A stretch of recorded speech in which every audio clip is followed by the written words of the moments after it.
자, 안녕하세요. 네, 우리 지난 시간에 기술역학 배우셨을 거예요. 그쵸?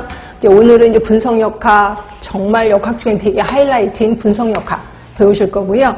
그 다음에 이제 실험역학, 이게 슬슬 나오기 시작하더라고요. 그래서 실험역학도 배우실 거고, 그 다음에 기타 역학으로 생태학적 역학, 얘도 소홀히 할 수는 없어서 얘 들어갈 거고, 작전역학, 이론역학, 이민자역학, 네, 이런 식으로 좀 들어가겠습니다. 일단 지난 시간에 배웠던 기술역학은 크게 세 개로 나눠서 기술한다 라고 표현했거든요. 인적 변수, 기억나셔야 돼. 그리고 지역적 변수, 그 다음이 시간적 변수, 이렇게 나눠서 기술을 한다라고 표현했었을 거예요. 이 중에서 지역적인 변수로 접근을 할 때는 점지도를 작성한다라고 얘기했었던 것도 기억나실 거야. 그 다음에 시간적인 변수로 이렇게 접근에 들어가면 여기에서는 그 유행 곡선을 그리게 됩니다. 그래서 이제 유행 곡선에 대해서 오늘 배우실 건데, 솔직히 이 부분에 대해서는 시험 문제 한 번도 나온 적은 없어요. 근데 이게 예방의학에서는 굉장히 중요시하는 게 유행 곡선이거든요. 제가 그랬잖아요. 대부분 예방의학의 문제를 슬슬 베껴내고 있다라고 했잖아. 그래서 이게 나올 확률이 굉장히 높아요. 그래서 요거에 대해서 설명을 드리겠는데, 어렵게는 안 할 겁니다. 아주 쉽게 할 거니까 그렇게 알고 계시면 되고요. 일단 유행 곡선은 뭐냐면, 이제 예를 들어서, 자, 여기는 이제 시간이 있을 겁니다. 정확하게, 시간. 그리고 여기는 이제 발생한 환자 수예요. 발생 환자 수. 그래서 예를 들어서, 그렇게 합시다. 9월 1일 날 코로나19 환자가 1명 발생이 됐어. 그럼 한 명입니다. 자, 그 다음에 9월 2일 날 코로나 환자가 2명이 발생이 됐대. 그럼 2명. 그래서 2명일 겁니다. 이렇게 되는 거죠. 2명. 이렇게 되는 거죠. 그렇죠? 그 다음에 9월 3일 날 환자가 1명 더 생겼대. 1명. 이렇게 생겼습니다. 그리고는 환자가 발생이 되지 않았다. 간단하게 표현하겠습니다. 자, 이렇게 됐을 때 유행곡선이 이렇게 되는 거죠. 유행곡선이 딱. 단일봉입니다. 단일봉. 자, 단일봉인데 이 유행곡선을 통해서 우리가 알 수 있는 게 있어요. 알 수 있는 게 뭐냐면 일단 최초의 환자는 오늘 바이러스가 들어왔다 해서 오늘 내가 발생되진 않겠지. 잠복기가 좀 지났겠지. 잠복기가 지나서 환자가 발생이 됐을 겁니다. 결국 얘는 최단 잠복기예요. 그러니까 여기서부터 최단 잠복기가 되는 거고, 가장 환자가 많이 발생됐을 때를 평균 잠복기라고 표현하고 있습니다. 그리고 마지막 환자가 발생됐던 거를 뭐예요?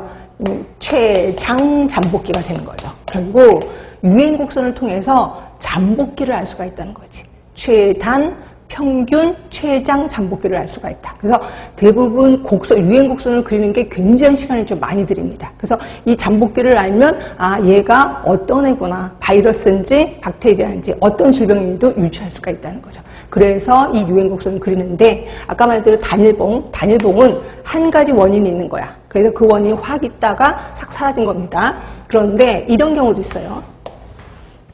자, 이렇게 됐다가 이렇게 고온을 이루어. 그리고 떨어지는 경우가 있어. 자, 이거는 뭐예요? 원인은 한 가지인데 얘가 없어지지 않은 거지. 계속해서 그 병이 감염이 되는 거죠. 이거는 이제 고온을 이뤘다라고 하는데, 이거 원인이 없어지지 않고 계속 그 환자가 발생이 된 거다. 이렇게 보시면 될 것 같고, 또 이런 경우도 있습니다. 자, 이런 경우는 이렇게 있다가 또 이렇게 됐다가 또 이렇게 됐다가. 자, 이런 경우는 뭐예요? 환자가 발생이 됐어. 사그러졌어. 또 환자가 발생됐어. 사그러졌어. 그래서 이거는 봉이 여러 개다. 다봉이다. 이렇게 표현하고 있습니다. 그래서 이런 것들은 계속 그 병이, 얘는 하나의 원인균이 계속해서 오래 지속되는 비해서 얘는 없어졌다가 또 다시 생겼다가 또 다시 생겼다가 이런 거예요. 근데 얘의 특징을 잠깐 보시면 요게 봉이 불규칙해. 하나는 낮고 하나는 높아. 근데 간격은 동일해요. 그래서 간격은 동일하면 얘는 같은 애에 의해서 걸린 거구나라는 걸 알 수가 있다는 거죠. 그 다음에 제일 무서운 건 요겁니다. 제일 무서운 거는, 자, 이렇게 했다가, 그 다음에 좀 많아졌다가, 그다음에 더 많아졌다가 싹 없어지는 거. 이런 경우가 있습니다. 이게 코로나19의 대표적인 유행곡선이라고 보시면 돼요. 그래서 코로나 맨 처음 생겼고, 그다음에 더 많이 생겼고, 쭉쭉쭉. 그래서 이렇게. 근데 이게 호흡기계 감염병의 대표적인 유행 곡선이다라고 보시면 됩니다. 그래서 이렇게 크게 이렇게 좀 한번 그려봤는데 요걸 책 보고 다시 한번 정리를 좀 해볼게요. 자, 책은 67쪽입니다. 자, 67쪽에 보시면 유행 곡선 여기다 쓰세요. 아직까지 문제는 안 나왔는데 나올 확률이 좀 높다. 이렇게만 알고 계시면 되고, 자, 정의 부분에 보시면 시간을 X축에, 그다음에 신환자를 Y축에, 그래서 제가 그대로 표시를 했고요.